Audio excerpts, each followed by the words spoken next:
This episode contains some strong language from the beginning. Mr. Speaker, the President of the United States.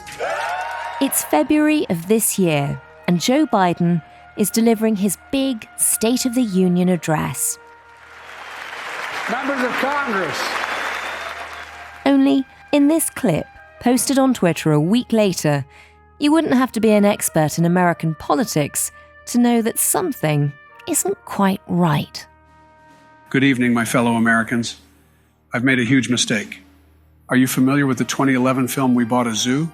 The Matt Damon picture. Anyway, so I was watching We Bought a Zoo a few days ago because it came up on my Disney Plus. This is where the trouble started. Because if someone could really buy a zoo, in real life, not just in a movie, then, hell, why shouldn't I buy a zoo? So I did. And my fellow Americans, owning a zoo sucks. That, unsurprisingly, is not the real Joe Biden. The comedy writer Zach Silberberg made this fake Biden clip using tools that are freely available online. And it's been viewed hundreds of thousands of times. One of the panthers got loose, and I haven't seen it in over 8 hours. I'm scared. One of the monkeys ate one of the other monkeys, and it was the most fucked up thing I've ever seen. Oh, and I looked at the budget, and it turns out I bought the zoo with the money that was supposed to go to our teachers. Fuck me, I guess. That example is obviously a bit silly. Not many people would be taken in by it, but the technology behind it is causing far greater problems. The fucking tablet. Fuck's sake. In this fake recording of Keir Starmer, which circulated on the first day of Labour Party conference, it sounds like he's throwing a tantrum at a member of staff. Bloody moron. No, I'm sick of it. Just shut your fucking mouth. Fucking idiot. Again, that clip is not real. And fake clips from politicians, as dangerous as they are, could be the least of our problems. Get this wrong, an AI could make it easier to build chemical or biological weapons. And in the most unlikely but extreme cases, there is even the risk that humanity could lose control of AI completely. Mitigating the risk of extinction from AI should be a global priority alongside other societal scale risks such as pandemics and nuclear war. As experts gather at Bletchley Park this week to try to contain the threat from artificial intelligence, we speak to one of the leading experts in deepfakes. You're listening to Stories of Our Times from The Times and The Sunday Times. I'm Manveen Rana. Today, why MI5 is so worried about AI and the next election.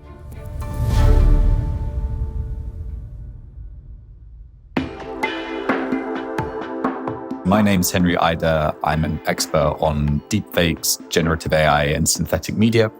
And for the last 6 years, I've worked to map this fast-evolving landscape, both in terms of positive change, but also threats. And you're speaking to us now from a conference out in South Korea. Yeah, that's right. I'm in Seoul. I've been speaking here as part of a Korean government event where they're looking at the future of content creation.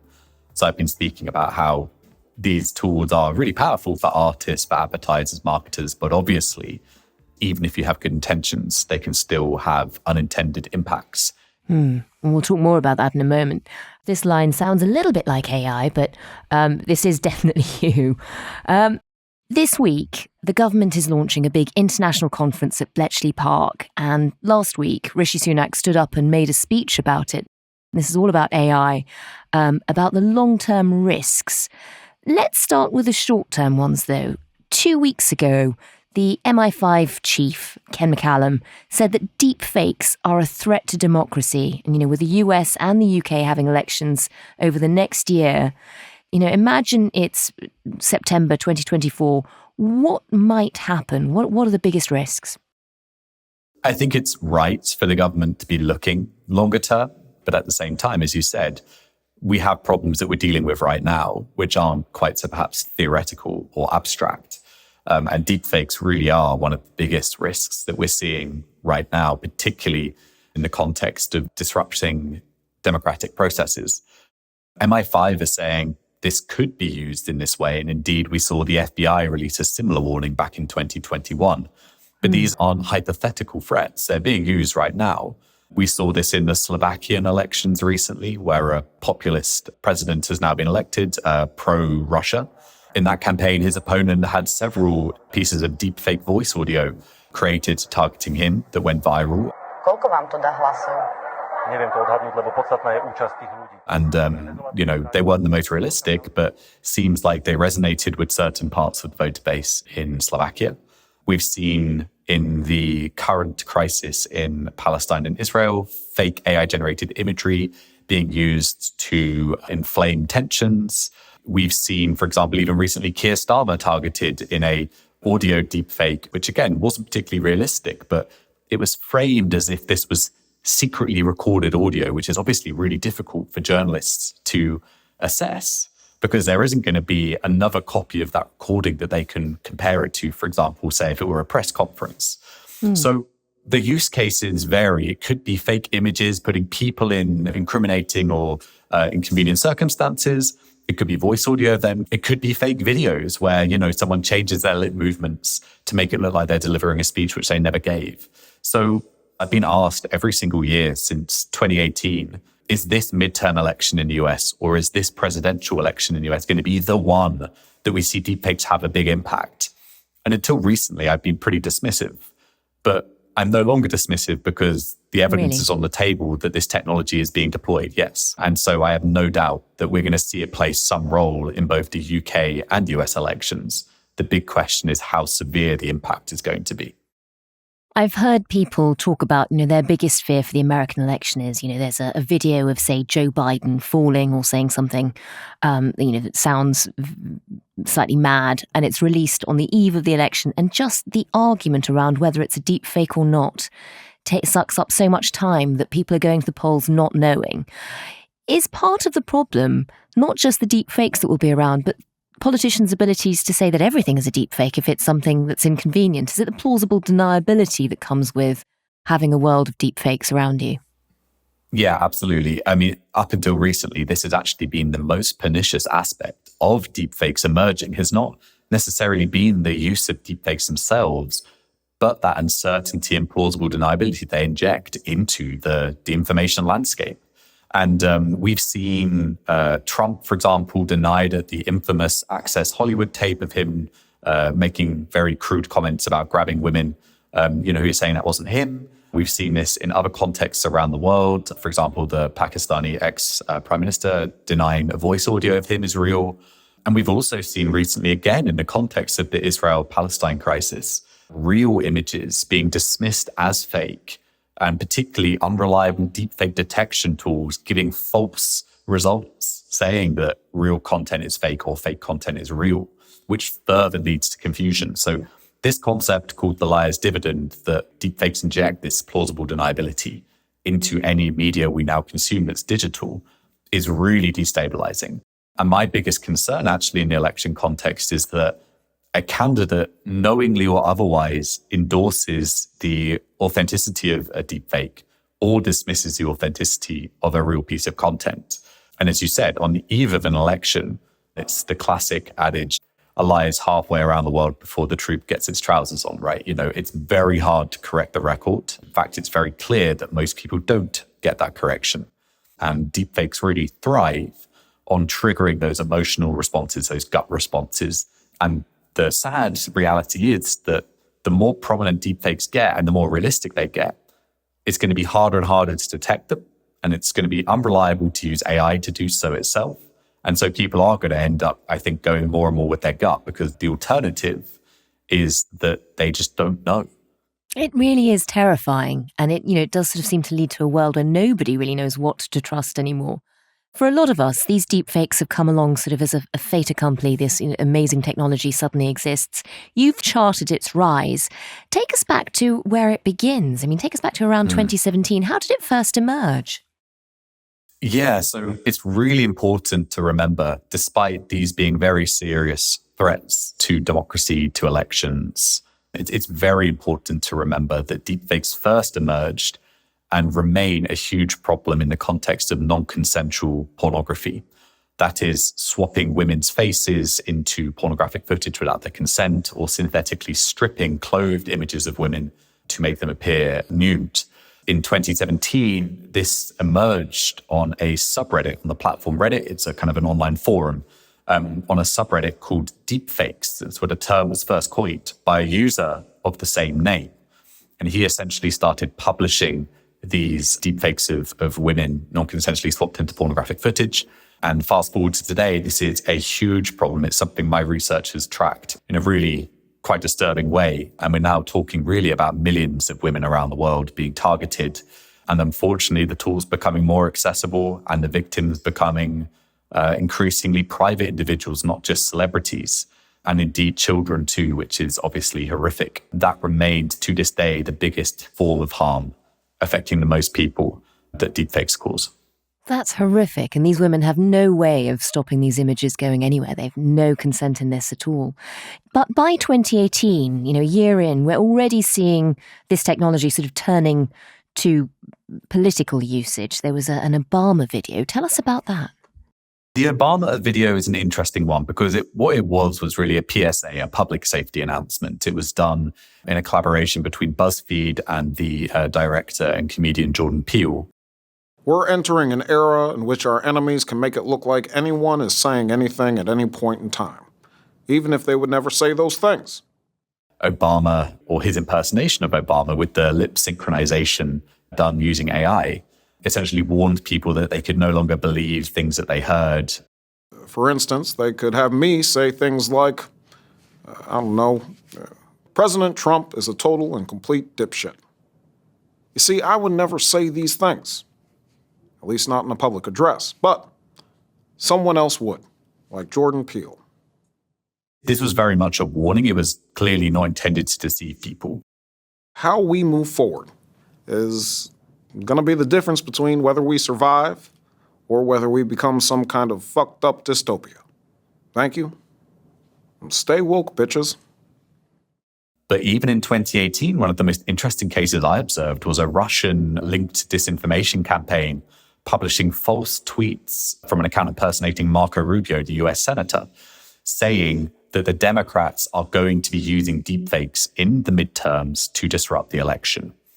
Bad actors, even in those very early days, realized that the idea of deepfakes could cause this doubt. The disinformation side of things was very nascent, but the tools have become so much more accessible. They require less data to train the models than they did before, less computational power. And all you now need is an email and a password in many cases, and maybe a credit card to access tools that 6-7 years ago, Hollywood studios wouldn't have dreamt of having access to, right? So this democratization of the technology obviously both has benefits for creatives, for people in certain commercial fields, even for accessibility reasons, right? I mean, it's not all bad, but there are clear malicious uses, which right now we are not particularly well prepared to deal with. And this is, as many people say, it's a bit cliched now, but this is the worst the technology is ever going to be. It's only going to get better. And so, yes, this is going to change things quite profoundly in my view. It's amazing to think anybody with a credit card could start to put out images that could potentially affect an election one way or another. You also mentioned, that Russia got in on the act quite early. They've certainly used it to great effect in the past. Tell us about the deep fake of Zelensky that comes out in about 2021. Yeah, sure. So I covered this case in I did a documentary for the BBC on this topic, and we spoke to one of the reporters at this Ukrainian TV station where this deepfake of Zelensky was actually hacked onto the live news. And it was a deepfake of Zelensky. Looks like he was giving an address to camera, ordering his troops to surrender. Українці, шановні захисники, бути президентом виявилося не так вже й легко. Now, the Ukrainian government did really well what we call pre-bunking, that is warning people that Russia were going to be creating deepfakes of Zelensky and that they should be aware, only listen to our official feeds and channels for news and so on.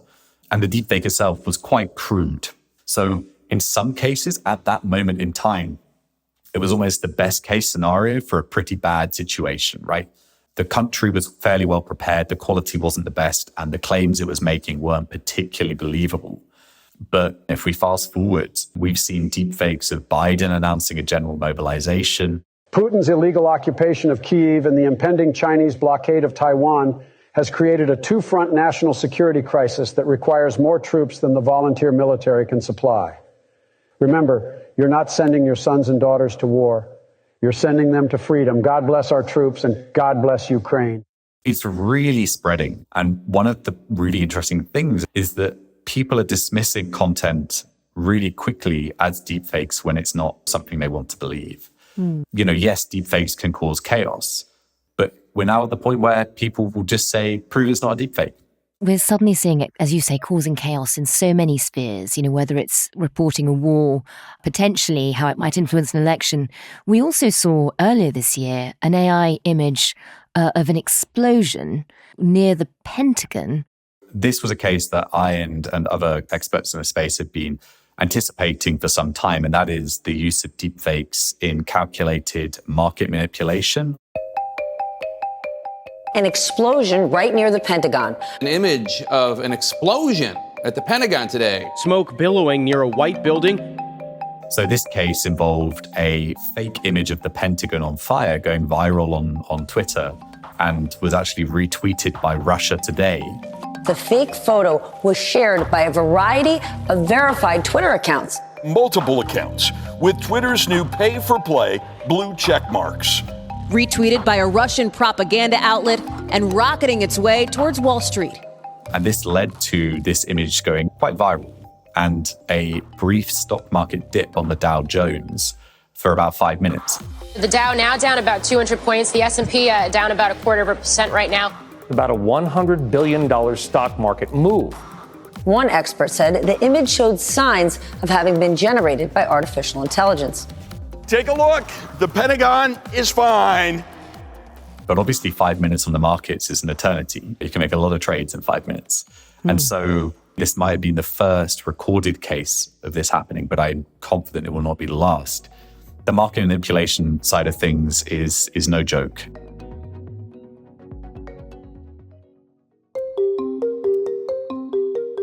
Henry, the UK government and the intelligence services, you know, ahead of this conference at Bletchley, have released reports setting out sort of some of the scenarios they are most worried about.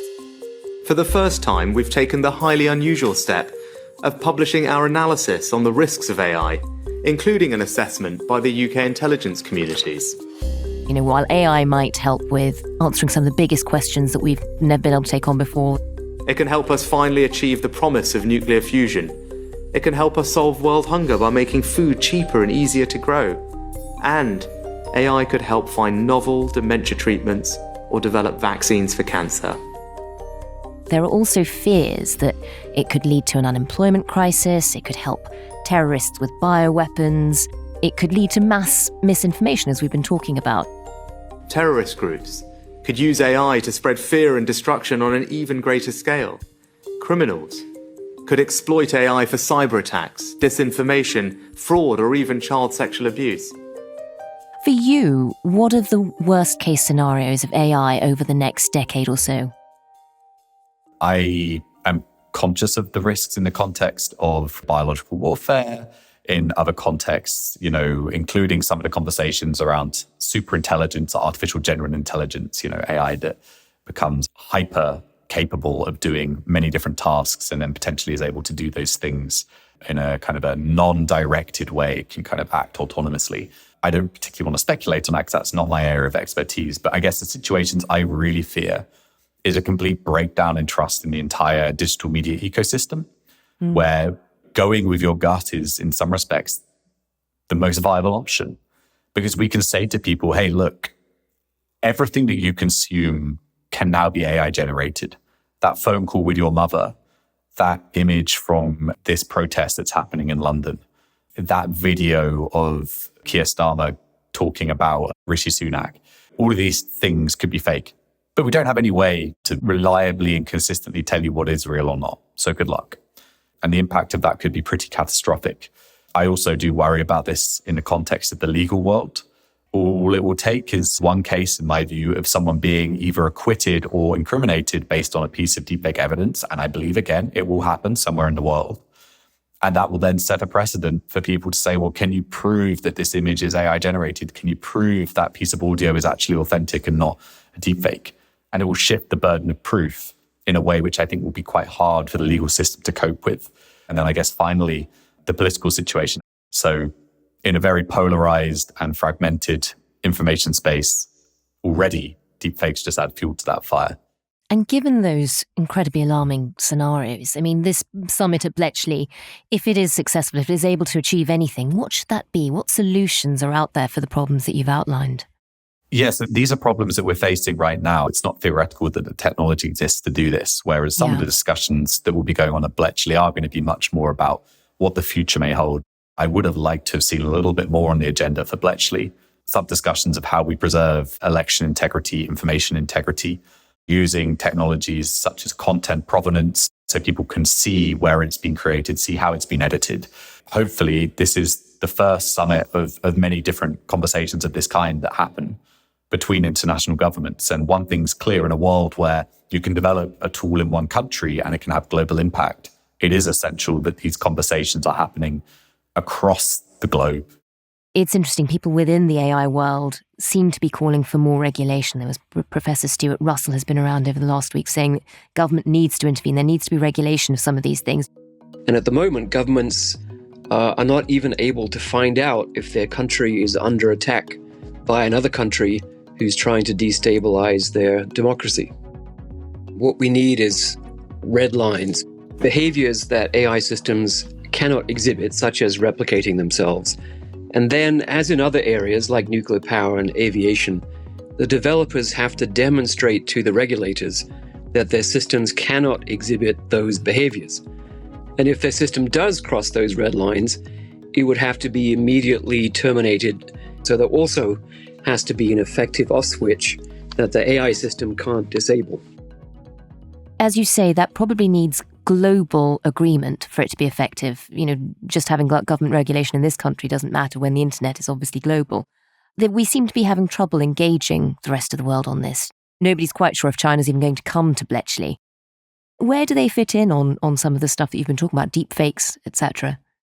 I think China's a really interesting one. China's passed some legislation, the Deep Synthesis Act. They're also looking to pass some more legislation on AI. And some of the policies in there are things that I think the UK and some other countries can potentially learn from, around consent for being targeted in AI-generated content, disclosing AI-generated content to viewers. I think these are good principles, but obviously there are going to be differences around freedoms of speech with the use of these tools, exemptions for things like satire and critical speech. And, you know, China is, you know, without question, the second most powerful country in the world when it comes to AI. So I think it'd be a shame if they didn't make it. Does it even make sense for us to sign up to regulations if China don't? I think it does, insofar as even if, let's say, a country like China were to play by different rules, and for what it's worth, I think China is more likely to, at least publicly, develop stricter rules in some regards. They have a very different style of governing information and governing the way the tech is developed in their country, obviously, than some other countries in the West. The way that regulation is going to work is, of course, there's always going to be some people that don't play ball. But the more countries that can get together around a shared set of values, the more weight they have in them potentially responding to other countries that take different paths, which are either irresponsible or not aligned with values that are agreed by a large proportion of nations to be ethical and necessary.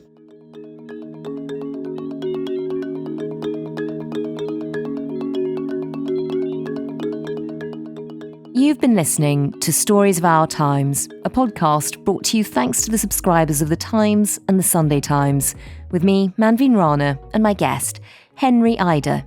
The producer today was James Shield, the executive producer was Fiona Leach, and sound design was by Tom Birchall.